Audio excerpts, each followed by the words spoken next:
সম্মিলিত মাধ্যমিক বিদ্যালয়ের শিক্ষার্থীদের শিল্প ও সংস্কৃতি সাবজেক্টের কন্টিনিউয়াস অ্যাসেসমেন্টের পার্ট হিসাবে তাদের গ্রুপ ওয়ার্ক দেওয়া হয়েছে। তো শিক্ষার্থীরা খুব সুন্দর করে তাদের গ্রুপ ওয়ার্ক করেছে। এবারে আসি প্রেজেন্টেশনের বিষয়। তোমার নাম কি? কোন ক্লাসে পড়ো? আজকে তোমাদের ম্যাম কি পড়া দিয়েছেন? বৃষ্টি ধারায় বর্ষা আসে, অভিজ্ঞতা 3। তো এটা কি এঁকেছো তুমি? একটু যদি আমাদেরকে বুঝিয়ে বলতে। বর্ষার সম্পর্কে একটি চিত্র এঁকেছি। এই ছবিতে কি কি আছে বলো তো? বৃষ্টি আছে, তারপরে নৌকা আছে, তারপরে গাছ আছে, তারপরে ঘর আছে, তারপরে একটা বই আছে। ওয়াও, তোমাদের গ্রুপে কতজন ছিলে? 5। এই তোমাদের গ্রুপ মেম্বার? Thank you. কি আঁকছো তুমি? আমাদের আঁকার বিষয় হলো স্বাধীনতা ও মুক্তিযুদ্ধ সম্পর্কে ছবি আঁকা। তো কি এঁকেছো তুমি? স্বাধীনতা সম্পর্কে আমরা এঁকেছি সূর্যোদয় বা পতাকা, তারপর মুক্তিযোদ্ধার যে সেনাবাহিনীরা বন্দুক হাতেও স্বাধীনতার পতাকা নিয়ে আসছে, ওইসব ছবি। নতুন সূর্যে নতুন সূর্য মানে স্বাধীনতা, তাই তো? আর কি এঁকেছো?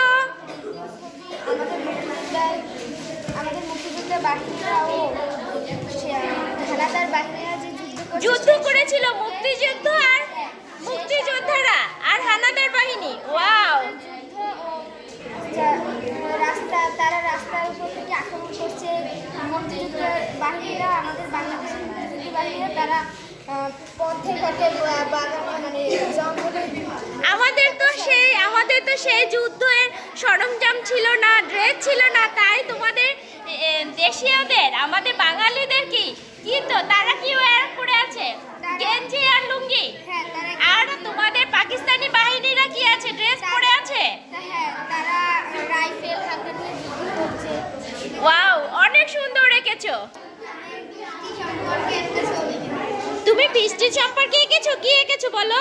ম্যাম, এখানে বৃষ্টি হচ্ছে, একটা ঘর আছে, আরো বৃষ্টি ভালো লাগে?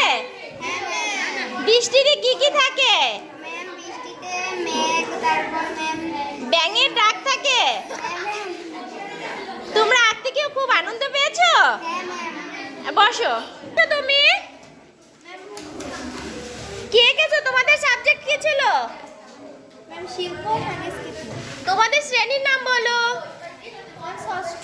ষষ্ঠ শ্রেণী, শিল্প সংস্কৃতি। আজকে তোমাদের দলের কাজ কি ছিল? ম্যাম মুখোশ তৈরি করে। মুখোশ তৈরি, খুবই সুন্দর হয়েছে। তোমরা কি এঁকেছো? ম্যাম বাঘের মুখোশ।